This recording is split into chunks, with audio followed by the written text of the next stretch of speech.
ምሁራን የጋራ ትርክት በመፍጠር የበለጸገችና ከድህነት የተላቀቀች ኢትዮጵያን ለማየት የሚጠበቅባቸውን ሚና ይወጡ ዘንድ የኢፌዴሪ ጠቅላይ ሚኒስትር ዶክተር አብይ አህመድ ጥሪ አቅርቧል። የአዲስ አበባ ዩኒቨርሲቲ 75ኛ ዓመት የምስረታ በዓልን አስመልክተው የምሁራን ሚና ለሀገራዊ ብልጽግና በሚል ርዕስ ባቀረቡት ጥናታዊ ጽሑፍ ላይ ነው ጠቅላይ ሚኒስትሩም ይህን የተናገሩት። ምሁር የሚባለው ከአንድ ዲፓርትመንት ባሻገርም በተለያዩ ጉዳዮች ላይ ሀሳብ መስጠትና ማስተናገድ ሲችል ነው።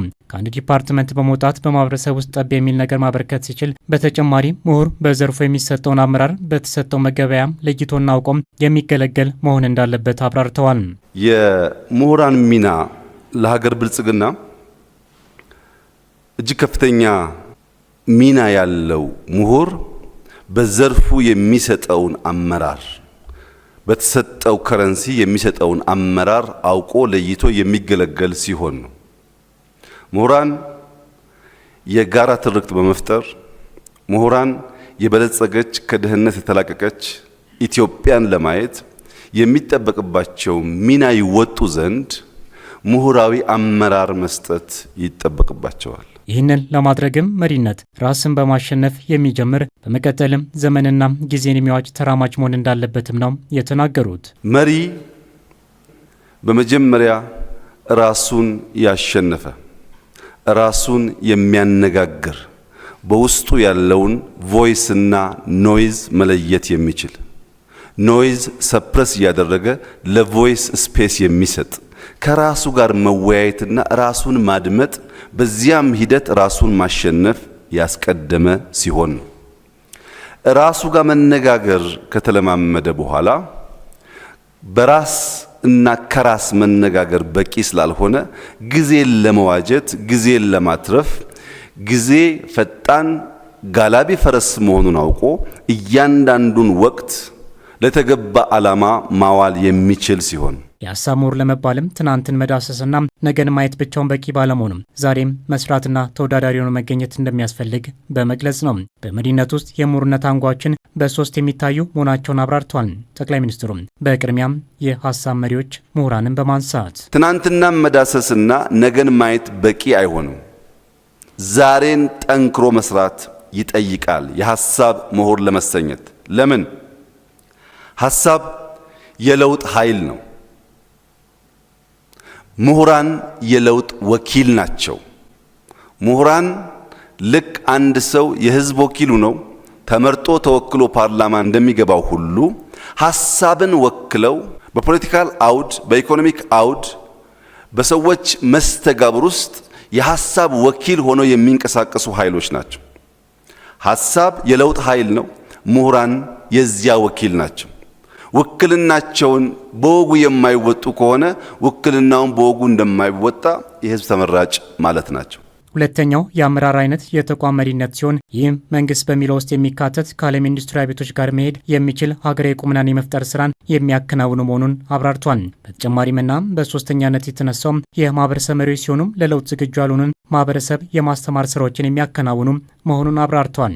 የማህበረሰብ አንቂዎች፣ የሀሳብና የተቋማት መሪዎች የሚማማሩ ከሆነ ቀና ብለን እንድንራመድ ማድረግ ይችላሉ ሲሉም አስረድተዋል። አሁን ያለው ዘመን ሂውመን ሴንትሪክ ነው ሲባል ሰዎች በእግራቸው ከሚንቀሳቀሱበት፣ ከሚስቡት አየር፣ ከሚጠጡት ውሃ፣ በከባቢያቸው ካለው ሽታ አይናቸውን፣ ጆሮአቸውን፣ ውስጣቸውን የሚመግቡት ነገር በሙሉ በተቻለ መጠን የተሰናሰለ የተስተካከለ መሆን አለበት የሚል ሐሳብ ነው። ለዚህ ማህበረሰብ አንቂዎች ለለውጥ ክፍት የሆነ ማህበረሰብ ለመፍጠር ኃላፊነትና የአመራር ሚና ይጠበቅባቸዋል። የሐሳብ መሪዎች፣ የተቋም መሪዎች፣ የማህበረሰብ መሪዎች የሚደማመጡ፣ የሚሰናሰሉ፣ የሚማማሩ ከሆኑ አሁን ባለንበት ዘመን ውስጥ ተሰብረን ተቀጭተን የምንቀር ሳንሆን ቀና ብለን የምንራመድ እንድንሆን ያስችላሉ። የሀሳብ መሪዎች የሚገበያዩት በሀሳብ መሆኑን ጠቅሰው ይህንን በደንብ የማያውቅ አመራር ግን ያሰበውን ማሳካት አይቻለውም ነው ያሉት ጠቅላይ ሚኒስትሩም ኢትዮጵያ ውስጥ አሁን እየገጠመን ያለው ችግርም በእጃችን ላይ ያለውንና ኃላፊነታችንን አለማወቅ ነው ሲሉም አንስተዋል። በተለይ ኢትዮጵያ ውስጥ ከፍተኛ የከረንሲ ሚስዩዝ አለ። አንዳንዶቻችሁ የሱዳን ፓውንድ ይዛችሁ መርካቶ ትሄዱና ጎመን ትላላችሁ። አንዳንዶቻችሁ የኬንያ ሽልንግ ትይዙና ከረንሲያችሁ የኬንያ ሽልንግ ነው ፒያሳ ትሄዱና ሸሚዝ ትላላችሁ። እነዚህ ገንዘቦች ምናልባት ባንክ ቤት ሄደው በዕለቱ ምንዛሬ ዋጋ ያላቸው ሊሆኑ ይችላሉ። ከባንክ ቤት ውጭ ከሄዱ ግን ወረቀት ናቸው። ኢትዮጵያ ውስጥ ፕራይመርሊ አሁን እየገጠመን ያለው የአመራር እጦት ሳይሆን የራስን ከረንሲ በውል አለማወቅ ነው። የገንዘብ ሊደሩ የፖሊስ ሊደር ካልሆንክ ይላል። የሃይማኖት ሊደሩ ሄጄ ዛሬውኑ እስረኛ ካልፈታው ካላሰርኩ ይላል። የአይዲያ ሊደሩ በአይዲያ ኢንፍሉዌንስ ማድረግ ሲገባው ከሱ ከረንሲ በወጡ ጉዳዮች መጫወት ያምረውና እንዲሁ ስንዋከብ የአንዱ ከረንሲ አንዱ ጋር ወረቀት የአንዱ ከረንሲ አንዱ ጋር ወረቀት ሆኖ ምንም ነገር ሳንገዛ እንውላለን። ሰው የያዘውን ከረንሲ አውቆ የት ጋር እንደሚገበያይ ማወቅ አለበት፣ ወይም ከረንሲውን ዩኒቨርሳል ማድረግ አለበት።